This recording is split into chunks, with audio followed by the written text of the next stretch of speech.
I remember reading a blog from the creator of that Dust and Elysian Tale game. That was interesting because that was a guy who did every single thing when he made that game. Meaning, I don't think he did the music, but he did all of the art, all of the programming. So everything you see and everything that you feel when you're playing the game, he did all of it.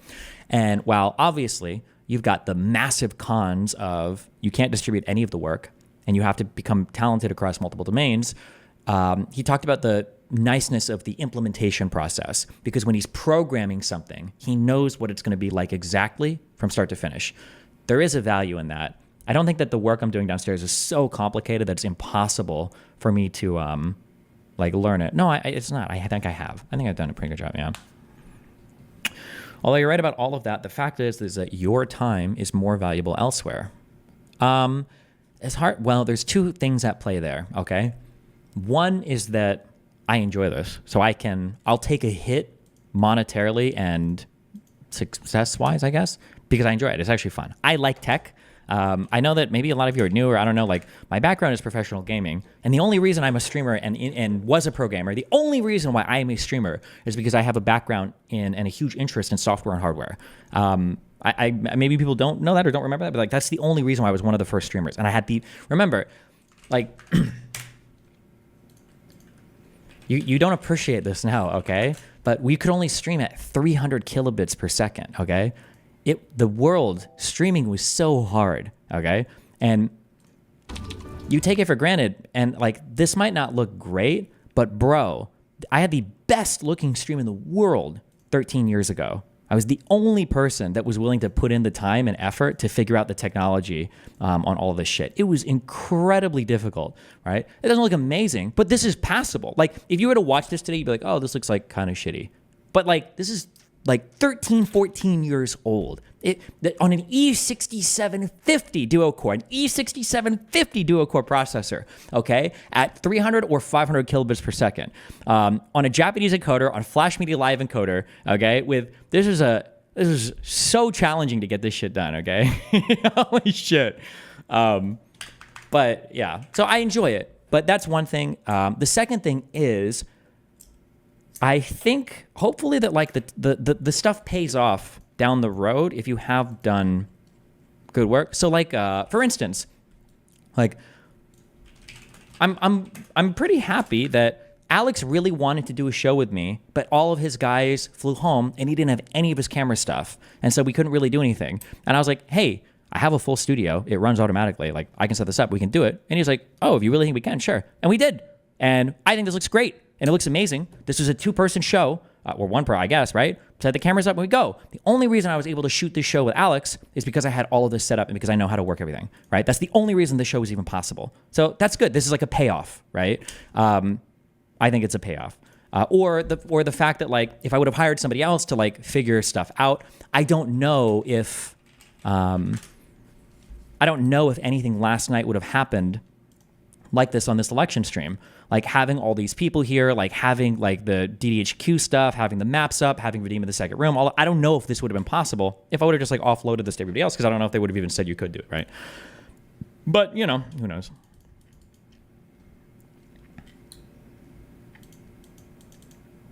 This actually helps me understand the DDoS thing more. Oh, the DDoS thing was a big thing too. Yeah, holy shit. Are there any other big-time content creators that would let you come by and tour their studio, see how they shoot things? No other creator has any. I'm trying not to sound like a fucking piece of shit, okay? But like, there's not a single other content creator that's even close to the depth of knowledge on software and hardware that I have. Most streamers are literally computer retarded. Not to even insult them. Actually, I'll say to the benefit of the industry, or to Jim, I think I'm dead naming him, her. I don't know if Jim is something different now, but the OBS makes things very simple now, which is awesome. There's a really, really, really powerful program called OBS, and it makes things very easy now when it comes to streaming. And so you don't have to have like any software, any hardware, any whatever to do stuff, which is cool, which is nice. But as a result, like a lot of people don't know any of that shit.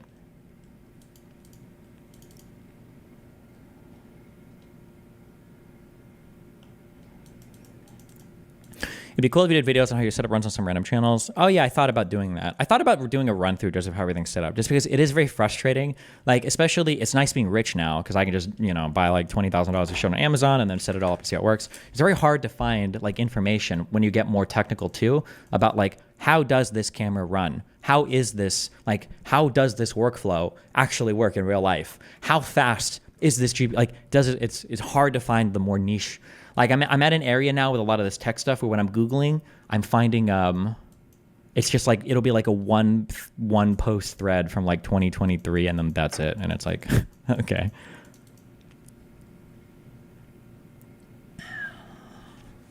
Did you ever have to do that shit where you monitor your stream through a console app? I remember doing that on Ustream. Oh, maybe, yeah. Console app? Wait, I don't know what you mean by that.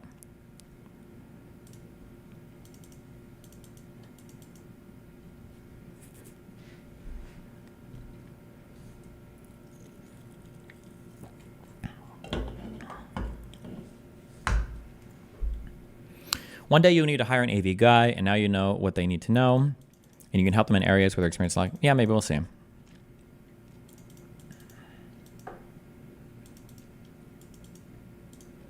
You're finding out the reason people pay others that have industry experience because the manufacturers refuse to document so much. Well, something else that's true, and I mean, I said this before, this is true actually of like a lot of the foreign policy stuff and everything else.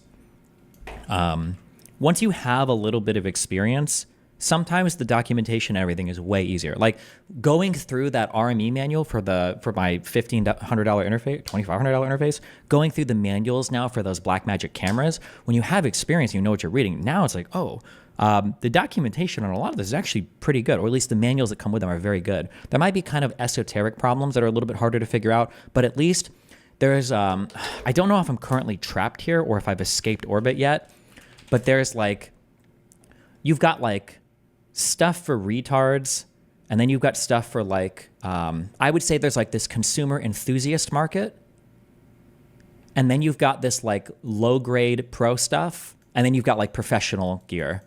I think that this market might be a bit of a trap. One of these is a trap market. So like retard stuff, I'll do it for cameras, right? Or microphones. Like retard stuff might be a like a C920, like a Logitech webcam. Like, oh, cool, I plug it in and it works, right? Then you've got like what I would call like consumer enthusiasts. So these might be like buffed up webcams that are like $300. I think the Brio maybe, or something like that. Then you've got like this, I don't know if you call it low-grade professional even. There's some other tier above this where you start to get into like genuinely good equipment, but there's a big monetary jump sometimes from like here to here. But this equipment starts to get really good, but the documentation is a lot more scant. Not many people can afford it. You have to kind of know it more. There's a lot of options and configurations and shit maybe. And then the professional shit is a really, really big. People are saying prosumer? Maybe, I don't know. It depends on the market.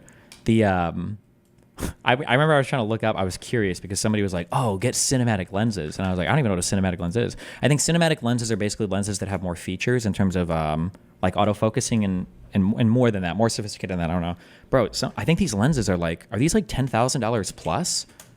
There was a lens kit that some people were recommending. I don't think this even is. There was a cinematic lens kit. It's not these $1,000 ones. Ooh, this might be one of them actually. Cinelens are all manual focus. Okay, I shouldn't say autofocus. There are features or there's something. I don't remember why. Maybe it's because they plug into like kits better, but there are reasons why on actual film sets people like this stuff. But I would never buy these. I just don't need them. But you can start to spend lots of money. I don't think it'll even show up on Google Shopping. Yeah, fuck. There was a kit that somebody suggested. I don't remember. I remember looking at it. I was like, this is dumb. But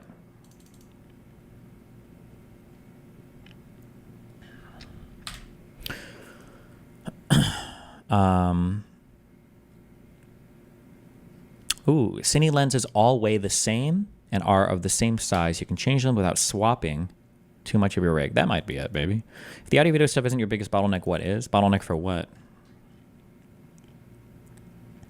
If you're going to do podcasts or shows like Pierce from remote, are you going to use your studio because the camera setup is way better? Yes, I think it looks more professional. Oh, that's another nice benefit too. Although that's a little bit less tangible. But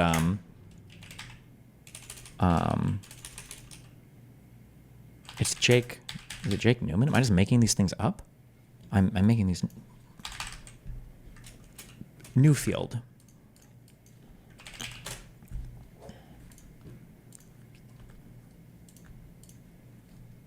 I think that being able to shoot from my studio, I think this looks way better than shooting from my gamer apartment. Yeah. So that's nice. I can use this for shows at least.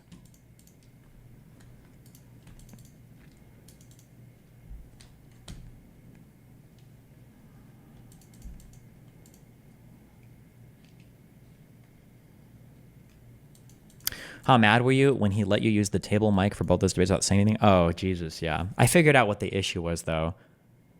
But it's also one of the reasons why I try to use that studio a bit more as well, because it lets me troubleshoot things as I use it over and over again. I like things being well used. The idea of like testing something one time and then using it in production is very scary to me. I don't like that. Would you mount a gun in your studio? I don't think I would ever have firearms actively down there. It's too big of a liability.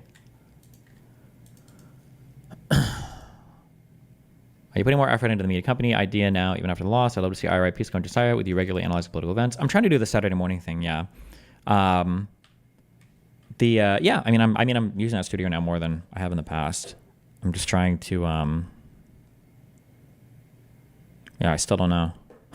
Any big surprises that were positive during the election stream? Like what? No? Jesus, that was a nightmare. What did we say? Even if that Seltzer poll was off by the widest margin it had ever been off, it still was like really bad for Trump. The widest margin that Seltzer poll was ever off historically, I think, was 5 points. I think this time it was off by 17. What the fuck? Yeah. I love to hear that. The analyzation parts of the election stream were peak with the key alerts and discussions. Yeah, I needed a way to communicate with that other room. One thing, though, too, is that you have to, there are some compromises that we're making that are hard to work around.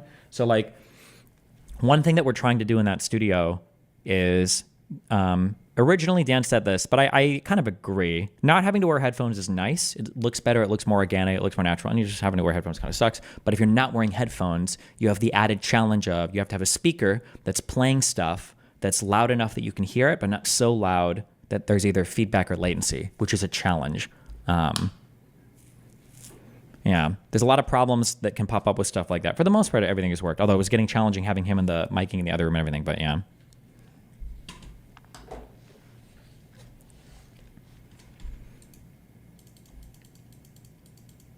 Why not pro-grade IEMs? Honest to God, honest to God, these AirPods are the only things I've ever been able to wear for a long period of time without it hurting. Most stuff just doesn't feel good in my ear for a long time. I also have a big problem with, I was going to ask IRR, I don't know if anybody else has this. I don't know if I'm just like autistic. I can't wear glasses for a long time. If I wear glasses for like an hour, then I have, my ears above here get like irritated. It's very fucking annoying. Did you read about how Nate Silver thinks the 13 keys were wrongfully applied to show a Kamala victory? And how he thinks, I'm sorry, hold on. We call her Kamala here now, okay? A Kamala victory. And how he thinks they would have shown a Trump victory if applied properly. That's actually really funny if Nate Silver does say that, because Lichtman and Silver, I'm pretty sure, fought because Silver thought the keys were retarded. But it'd be funny if Silver's like, actually, the keys are really good. They just showed a Trump victory.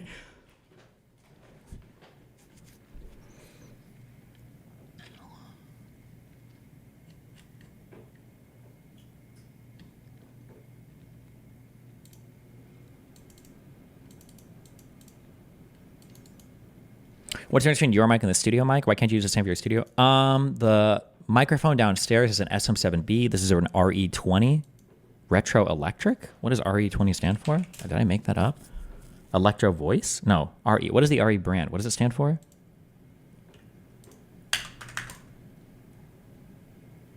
RE. Does anybody know? Radio Electronic? Both mics are good mics. I think this is fine. I could switch to an SM7B up here, but it's whatever. What happened to DGG when it went down? I think it was Cyber Vegan. I blame him. I'm not actually sure. I shouldn't throw him under the bus. I'm sorry.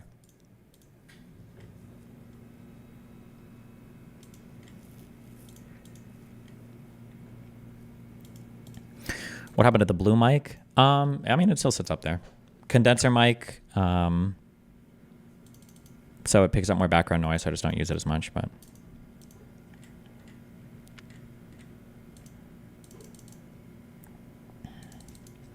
the studio, I've got absolutely no idea where IRI and Pisco, etc. live, but some kind of weekly news show with them and yourself shot in that apartment would be amazing. Like I said, yeah, I know. Fuck. I wish I could force people to move down here more. I would make Pisco and Josiah move down here. But both of them are super successful in their own right. So what happened to the lapel mics? You were low on mics in the main set. So this is something that I only realized, again, at least I'm glad I'm glad I knew this beforehand, so we didn't discover it day of.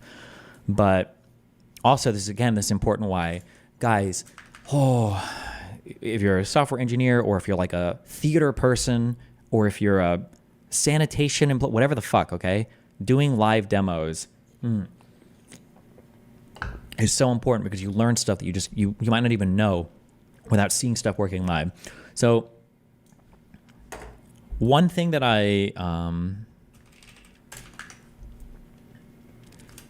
let me see. I kind of had an idea for how I wanted the I think I had an idea for how I wanted the main room to look prior to thanks, Nate. Prior to the demo.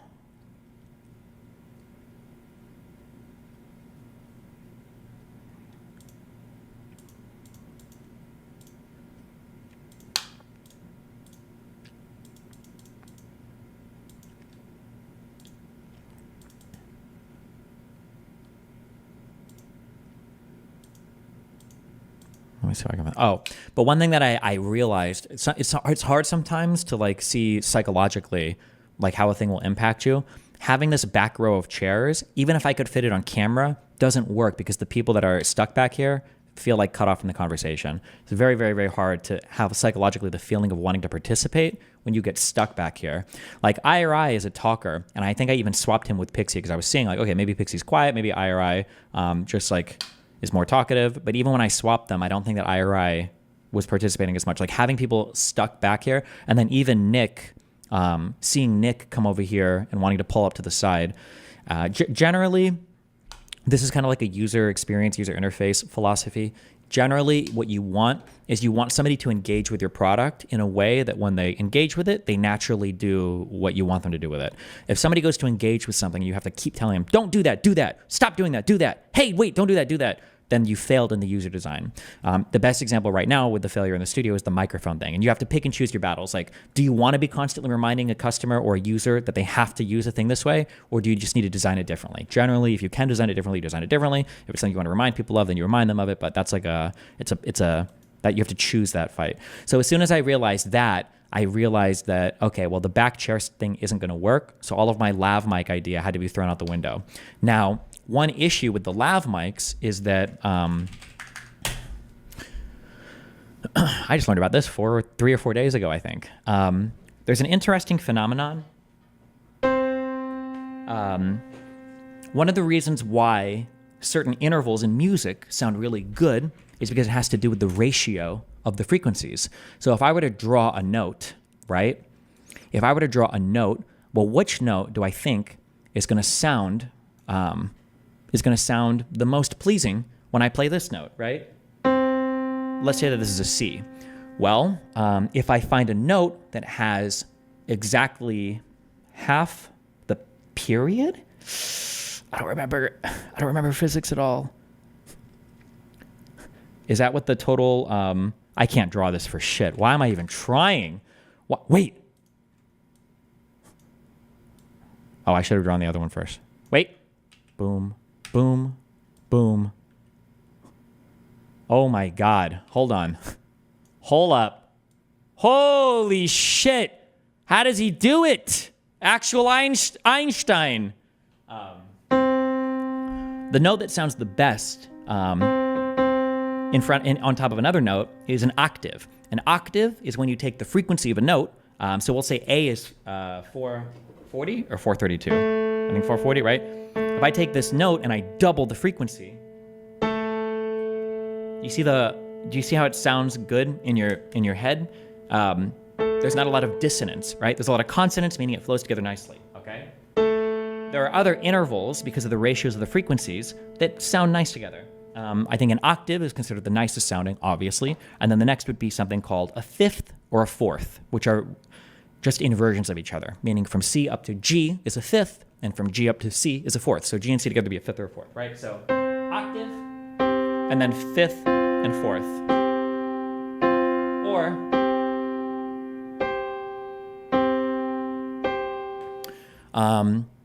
as you get to certain ratios, so there are two ratios that sound really bad. One is it's called an augmented. It's called a tritone. Sorry, it would be an augmented fourth or diminished fifth. And then I think the second worst one would be a minor second. Okay. When you're tuning two instruments, as you're tuning the instruments, what happens is as the frequencies get closer and closer and closer together, you run into these things. You call them beats. And what you hear is every single time these like waveforms are crossing each other, you're hearing this like. That's why when you're tuning an instrument and you're singing, you might hear some like amateur vocalists when they're trying to tune. They'll go, they'll go, you hear them like scoop up.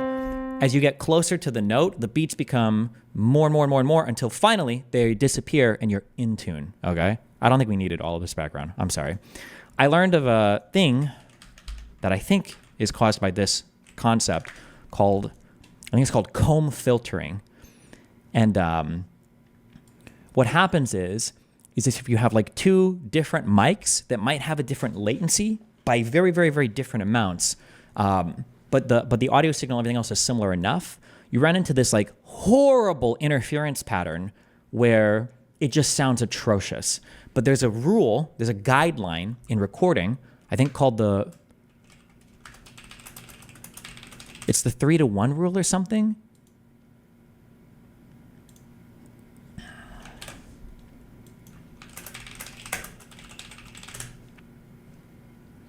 So basically you need to be 3 times the distance from one mic to the next in order to avoid these interference patterns.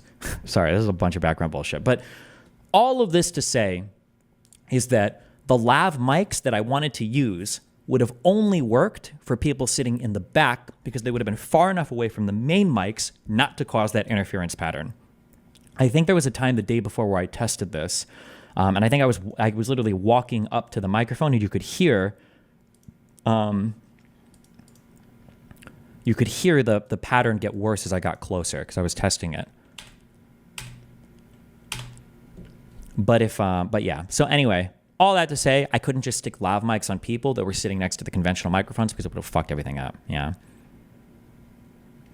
Copy what Nimplol does with his lav mics. They yell, run around, cook, fuck with that stuff, and they look awesome like a button. Wait, where? Or what does he do? What do you mean? You can link if you want.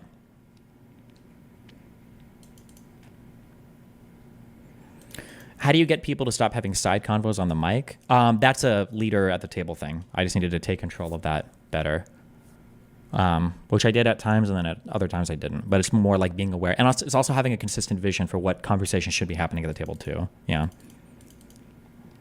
Does your piano have a just intonation settings for a given key? No clue. Just intonation? That was lame. You should never be using that. Fuck off.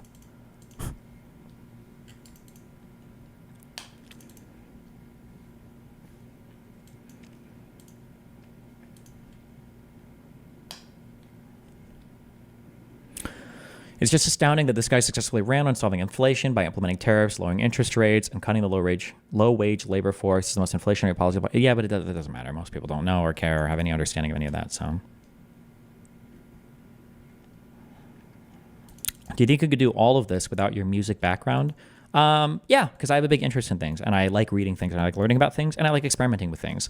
Basically, like if you there are like 3 qualities I think. If you have a natural level of curiosity, meaning if like something isn't working, you're like, ooh, I want to make this work. If you're willing to read, and then if you're willing to iterate I think if you have those three things, I think you can probably learn almost anything. So if I'm working on a thing, I'm very curious about it. Like I'll be like, oh, like how do I make this work? Like this is interesting to me. So I have the curiosity. I'm willing to read. I'll sit there and read through documentation or Google and read through different, troubleshooting things. And then I like experimenting and iterating. So I'll try a thing, and then if it works, that's cool. And if it doesn't work, then I'll try to figure it out and then go back. As long as you're willing to like do those three things, I think you can probably work your way through it and learn a whole bunch of different things. I appreciate you crunching the numbers last night. It was humorous copium that I needed. I guess oh yeah, that was good. That was a good time. Vadim was a really good sport. Dude, that's like, what an unbelievable situation. I wish I could find the email. This guy reached out to me and I'm like, I don't even know why the fuck I agreed. Hold on.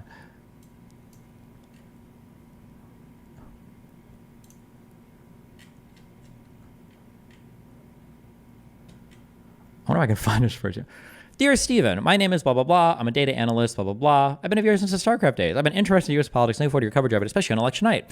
I've had an idea on how to add some unique value and content to your upcoming election streams. My vision was that I could create some interesting content, either based on your requests or some of my own ideas. I think this would be especially cool for the election night stream. For example, let's say we have some close districts on election night. I could provide a pretty Destiny-branded fact sheet, which would show the historic polling distribution of that district since as early as 1968. With the data I have and the right preparation, I could deliver any statistical insights into presidential elections, Senate elections, Trump tweets, approval ratings, you name it, all of that on the fly, a few minutes from your request to delivery. I have access to a wide range of U.S. election data, both my own collection and with a CC 4.0 license from 1968 until today. These data sets have been gathered from a variety of sources, from 530 repository to Mixed Material. Lastly, a few words about my credentials and motivation. I studied finance and blah, blah, blah, and I first started an internship and blah, blah, blah. Right now, I am leading the procurement, blah, blah, blah, of one of the blah, blah, blah, blah, blah. I don't want to go too much. And I oversee this. Regarding my motivation, blah, blah, blah. And then, so he sent me this, and then I think what did I responded back? I said, oh, have you ever done a live broadcast before? Do you think you can pull this off in a live environment? And then this is for me now too. And this is kind of blunt, but number two, how is your accent? Do you speak English really fluently or adeptly in such a way that everyone in the audience would clearly and easily understand you? Yeah, and then we went back and was like, okay, fuck it. Yeah, let's do it. Yeah, I think we traded like 4 or 5 emails. Like, okay, fuck it, let's go. But yeah, he did a phenomenal job. That's like one of those, I almost want to say you shouldn't be rewarded for it. I got very, very, very, very, very lucky. Vadim just did a phenomenal job. I'll say this. This is probably like a meme, I guess, that business owner people say too. When you find a good employee as a business owner, these are just, oh my God. These are just the best and most valuable parts of your operation. You will never, ever, ever, ever, ever, ever, ever, ever find a substitution for a good employee. And finding them is impossible. That is incredibly difficult. Of all the advice of all the business owners, billionaires, and unbillionaire people I've talked to who have given me advice on things, the only like reliable way I've ever heard of finding good employees is to poach them, or you just get incredibly fucking lucky. But yeah, when you find some, yeah, I got ultra lucky with Vadim. Like the thing is that I'm complimenting Vadim, and here's another thing too, because you know it works. Or I'm sorry, you compliment people on like exceptional things that they do, but you don't even think of the things that they do that you didn't have to think about. So the fact that Vadim, I need to remember this. The fact that Vadim was able to fly here, first of all, he was able to make a week of time because he came in on the 1st.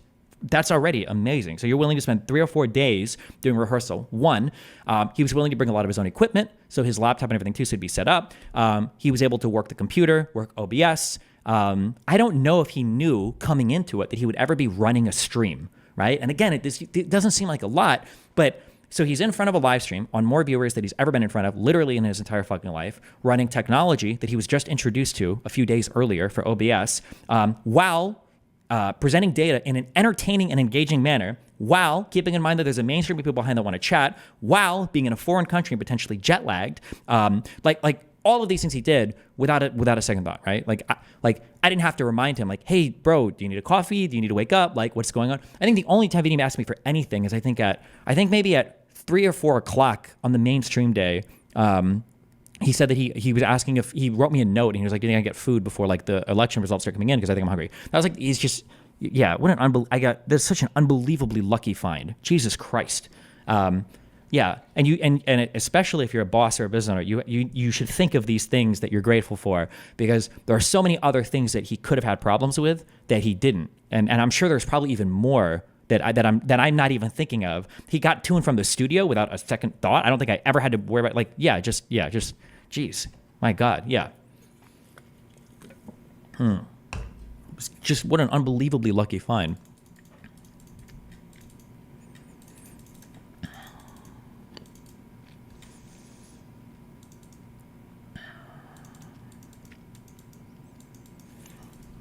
Vadim was very cool and worth for the stream, but why not use free data like other streamers? It seemed like you had all the same info and graphics. For some of it, that's true, but I absolutely think that, like, I feel like the ending couple hours of that stream were probably the best and most fun, and that only happened because we bought that data. That was so much fun. That was so good. It was a good bit. It was a lot of fun. Vadim, show me Pennsylvania. Give me the top three. Give me the top three things. I need to see this. I love that. It was worth it. Can you reveal how much the data was? I don't know how long the NDA was for, but I'll say this. The guys at DDHK are awesome. I can't really say. That's all I'm going to say. Yeah. They're awesome dudes. And some of them were fans of me beforehand. So yeah.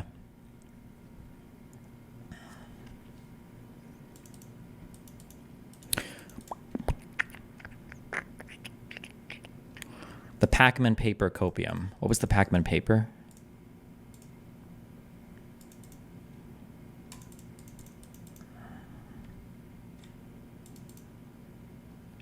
Does Vadim have a regular job? Yeah, he's like a normie wage slave German worker person.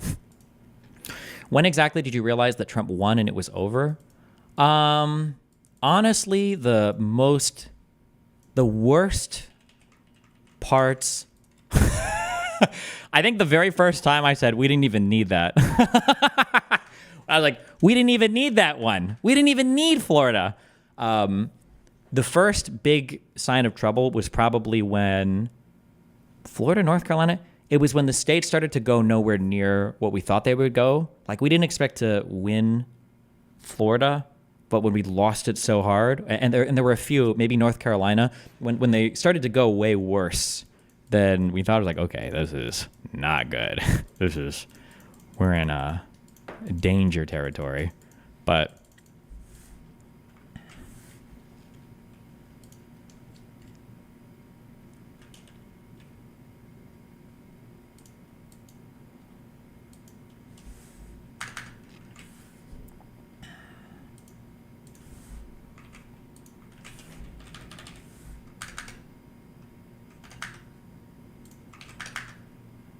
I think being more aware of bills during the presidency would be a good idea. Yeah, assuming I'll probably cover more Trump shit. This cycle will be interesting for me now that I can, like, read so much and do so much more analysis. So we'll see. Yeah.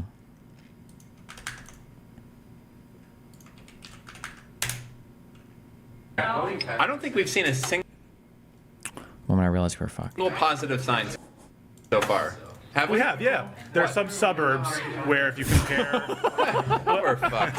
Who is At Jill? least we're not train wreck direct UC.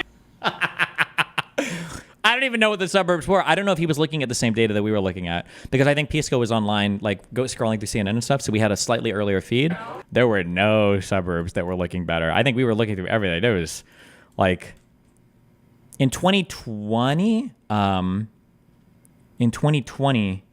when we were looking at stuff, the outstanding votes and everything, they looked really good. But in this one, they did not look that good. Although they did look like they were going to be closer than they were. I was surprised as the Pennsylvania votes rolled in that they were not. I thought that Pennsylvania and Georgia initially with the outstanding vote looked like they were going to be closer. But you guys unironically made some calls faster than the big media players. Yeah, that were all wrong. What do you mean? What are you talking about, dude?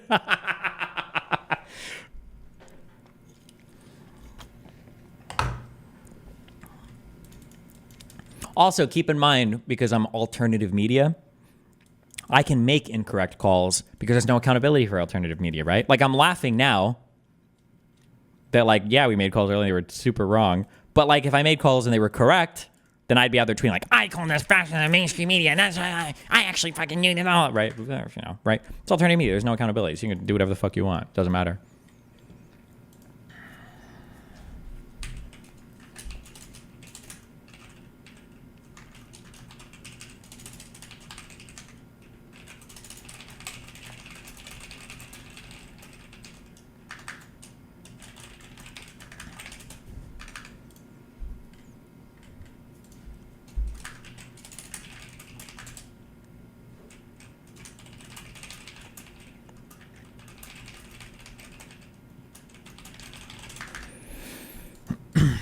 The program DDHQ that Vadim used was generally way faster than the New York Times. I was 100 corrects though. Oh, maybe, yeah. I don't know what the New York Times uses for data. Like I said, I think there are only 3 companies that sell the data. I think it's DDHQ, AP, and Reuters. I don't know if New York Times buys from one of those 3 or if the New York Times has their own way of doing it. I'm not sure. The New York Times uses the Associated Press. Okay, they use AP. Gotcha. How much money did you lose on betting? Theoretically, I think 49K or 54K, because it was 5K or 10K to West. No, it was 5K to West, and then it was 50K to XQC, to the Poly Market, and then I think I'm supposed to win 2K from Andrew, assuming he pays me. Good hedge, boys. Only down 53K. Hell yes.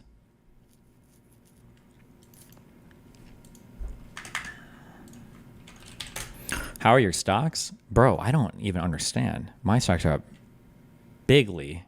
But now I'm not sure if I should like ever sell. I think I was up like 160K on my Nvidia this morning, and it's had like a 30% gain. I don't know if that's just like a meme stock now that I should just literally never let go of, or I have no idea.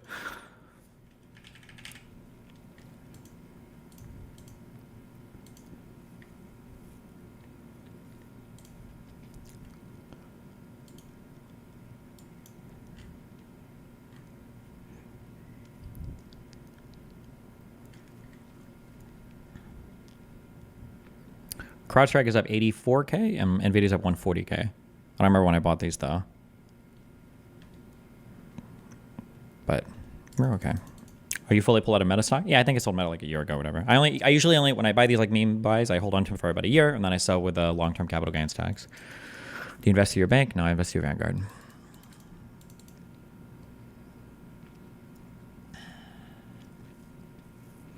Why did the normal medias poll that it was neck and neck 50-50? I don't know. I'm not sure. I don't know how the polling works in terms of, because the challenge with polling is you don't really care what the average American thinks. You don't really care what a cross-section of voters, of people think.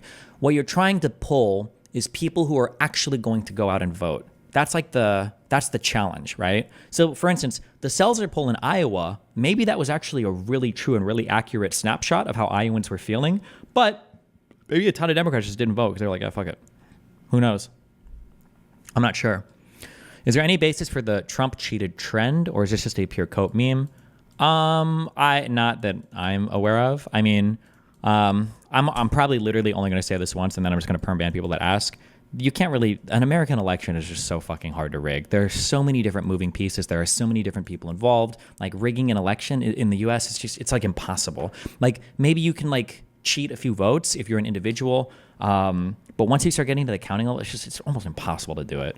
I'm only going to say that once though, because Trumples don't deserve to be treated as humans in that regard, because they were literally saying the election was rigged as the votes were coming in Philadelphia. So I'm never repeating that line. Fuck them. They can just fucking retarded. So.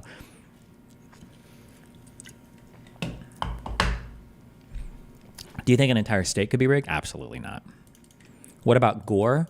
Gore wasn't rigged at like the voting level though, right? Gore's issue had to do with the Supreme Court call and then the stopping of the recount. Oh, or also like the Gore rigged thing was more understandable too, but we had like a mechanism by which we could explain it, because the butterfly ballot stuff, which ironically enough was made supposed to be easier to use for people, I think, with disabilities. The the butterfly ballot stuff was legitimately, I think, really difficult to read. Let me see if I can find a picture of these. Bro, this shit was, what were they thinking? Like how to fill these out or punch these. I think people, it was, even if you look at it and you study it for a little bit, like, okay, I think I understand what's being asked. This was probably confusing enough that enough people are like, wait a second, well, you could have fucked up. But yeah, so like this shit was, it was complicated enough. You're like, okay, well, who knows, But funnily enough, I think these were created initially to help people with handicaps or that had issues like understanding or voting or something. I don't remember. I feel like the lady that made these had, I feel like I read an interview. It was when I was arguing with Vasha when I looked this up more after. Specifically, Pat Buchanan, the person above the Dems, got an abnormal amount of votes. Oh, maybe, yeah. Oh, because people saw Democratic and then they saw the line and then they clicked here. Yeah.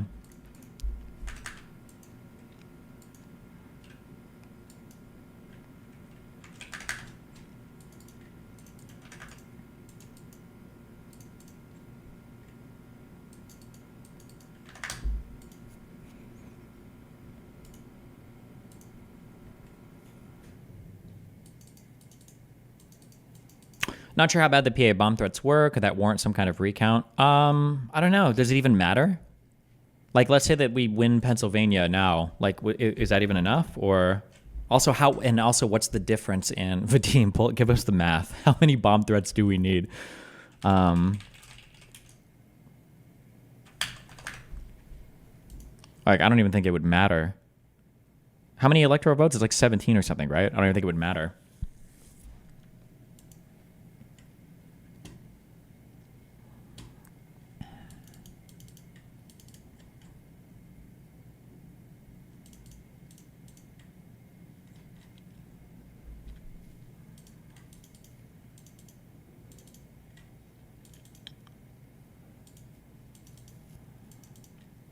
Is 2028 going to be like 2016? A good economy, so just social issues are running the country. I can't see a path forward right now for Dems.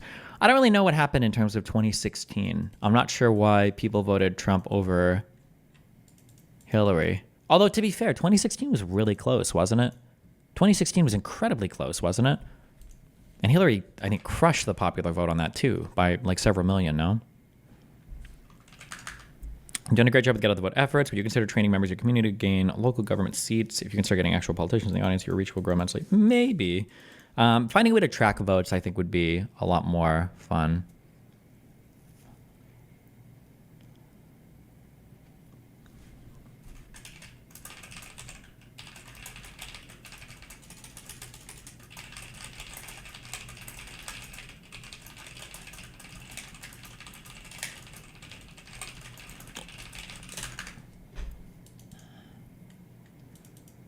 Think it's possible to break it down anytime soon on why the election was lost, like demographic? I don't really care. I already have my theory.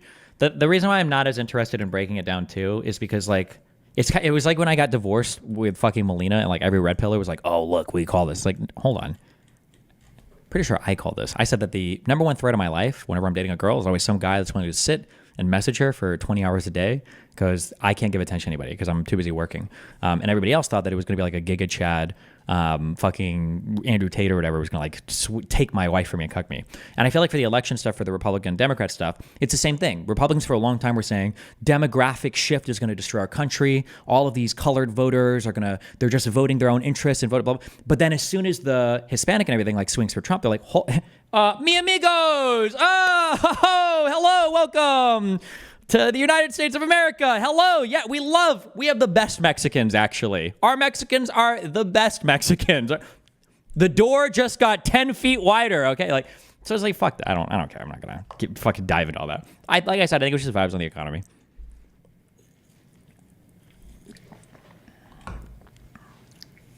Is it mi amigos or mis amigos? It's mi amigos, right? My friends. Mis doesn't. I should learn Spanish. That's what we should do too.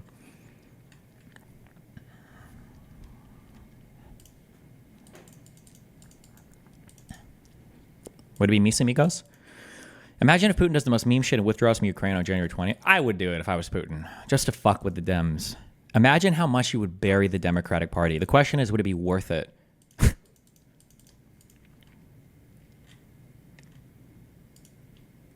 If you were Putin, man, he has the chance to do the funniest fucking thing. And it's a good exit point for him as well. Honest to God, strategically, Putin could withdraw from Ukraine. Ooh, that's actually super. Because if I was Putin, you withdraw from Ukraine with the condition that that Crimea remains an independent state so that you still maintain control of Sevastopol. You get to build your relationship with the US president, Donald Trump, who's looking to weaken and undermine NATO. You build Trump's legitimacy because now Trump appears to be a stronger president. You pull your own country out of a war, so you're not hurting your economy or doing anything dumb like that anymore. And then you can ease sanctions from the rest of the world because there's no conflict ongoing. That's just like win, win, win, win, win, win, win for. That's just all wins for Putin. I wonder if Putin would do that. Would he just say fuck it and leave? And all he has to do is hold on to Crimea. I think he would also want the Donbass. He would want Donetsk and Luhansk to be separate territories, but Trump would give him that. Trump would be okay with that.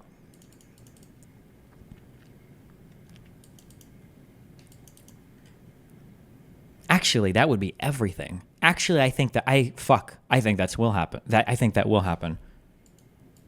I think that Putin will pull out of. Putin will cease combat because Trump will force. Yeah, but okay. I just intellectualized myself into the position that everybody already had, because Zelensky can't fight without American support. Donald Trump doesn't give a fuck about Ukraine, Europe, or America. So Donald Trump will tell Zelensky, listen, we can't afford this anymore, even though that doesn't make any sense. And Zelensky will be forced to concede and give up, and he'll surrender to Russia, just like we surrendered to the Taliban. And Putin will take that deal 1,000,000% because he gets everything he wants. All Putin ever wanted was, it would be a guarantee that somebody file this somewhere. Okay, we'll clip this. A guarantee from Ukraine and the U.S. that Ukraine's not going to join NATO, or the European Union in the next 10 or 20 years. An autonomous Crimea, and an autonomous Donetsk and Luhansk. And then an end to the war, I think.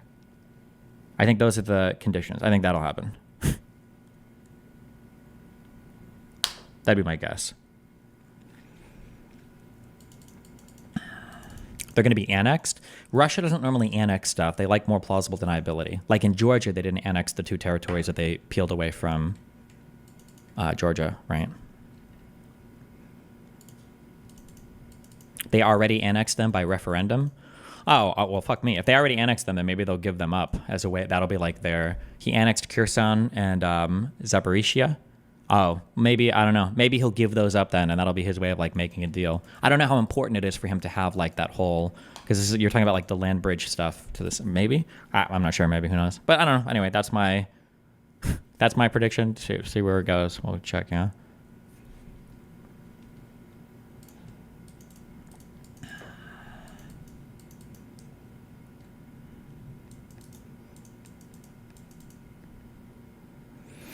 Are Palestinians going to be final solutioned? I think the situation in like Palestine and Palestine and Israel probably just go back to what it was before. It'll just be status quo with Israel slowly encroaching on all the territory.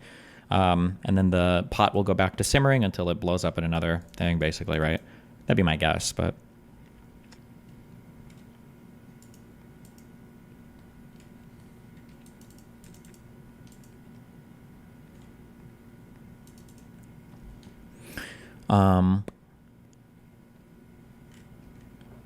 Where we at? Wait.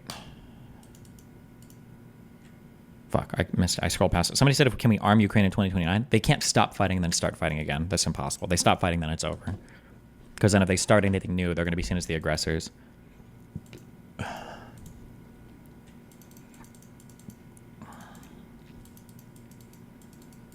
How do you continue to remain hopeful after this? I mean, the pain that I have to suffer is only spiritual and psychological, but I mean, like, in terms of quality of life and everything, like, I'm fine. No offense, but I'm a rich white dude in the United States. Like, I'm always going to be fine. So, I mean, it's not, I mean, I have a lot of media to cover now for the next 4 years, but...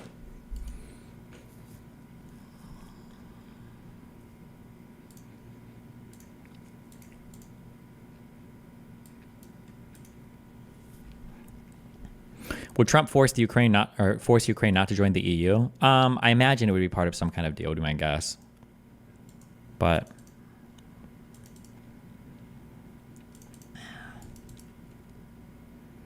are you white or Latino? It depends on who I'm fighting with. When I'm fighting against leftists, I'm very, or not Latino, but I guess Cuban coded because they all call me Gusano. Do you think the Republican Party is cemented as Trump's? I mean, like for this cycle, but I mean the problem is that Trump probably, I don't even know if Trump will make it through his whole presidency, but yeah, I mean he can't run again, right? I don't even know. Who knows? Yeah.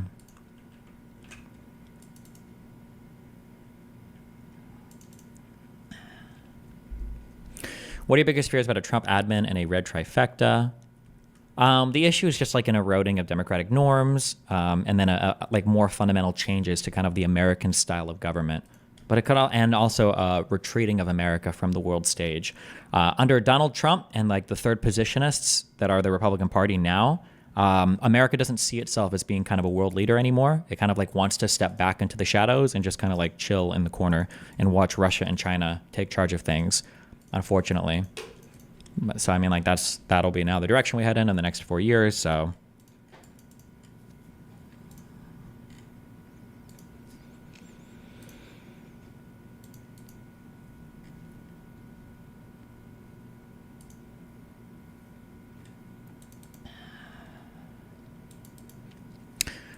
don't you think our regulatory agencies are fucked? Who knows? Good question.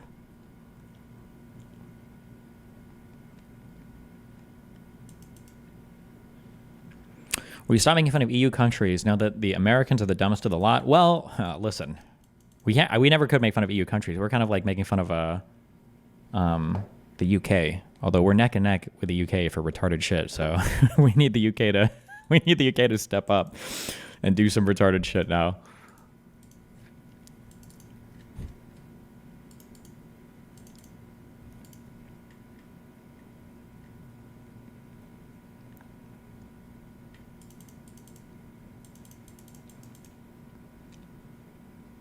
Do you think there'll be a nationwide abortion ban? Nationwide abortion ban? I'm not sure. I don't know. I don't think so, but who knows? The women did not save us. Reminder that the UK has a lower GDP than every US state. There's no way that's true. You're telling me the UK has a lower GDP than Montana? What are you talking about? The UK's GDP is 3.34 trillion USD. What?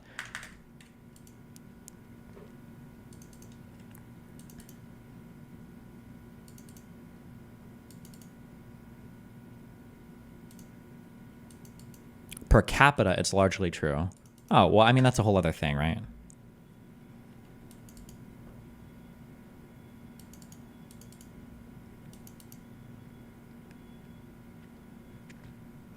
Read that report I linked in my super chat. The nationwide abortion ban is probably unconstitutional.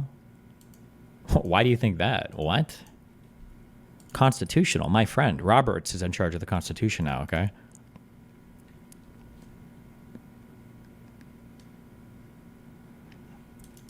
RFK being the leader of the health department is actually dystopian. What happened to us?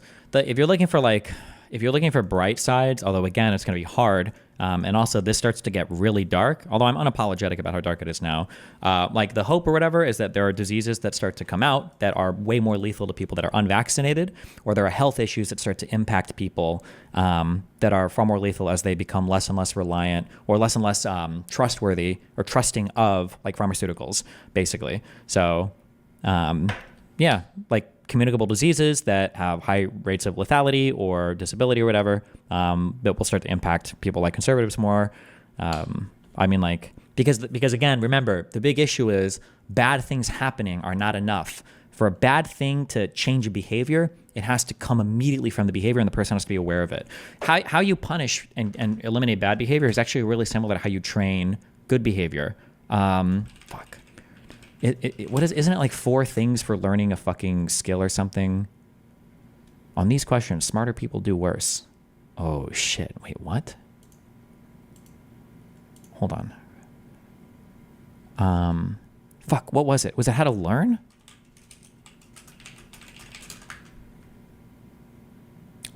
Is it 4 things it takes? No, this was a recent thing. Bait title. Oh. 4 things it takes to become an expert. Was this an older video? I thought it was a recent video that we watched. This trick out the number of peaks as the A player to get their board perfect. But then the researchers arranged the board with 10,000 hours. Was this it? Maybe it was it. Oh, okay, fuck. I just need a list of 4 things. But basically, like, when you're learning things, you need there to be, like, a clear way to improve. You need there to be clear and easy to understand feedback. The feedback has to be, like, immediate, right? And if any of these things are missing, then humans tend to not learn things. They won't. Yeah. So, and the biggest issue with conservatives is that there's no negative repercussions when they fuck around. So if they start having that, then maybe they would change. Read the comments. They posted it there. Okay.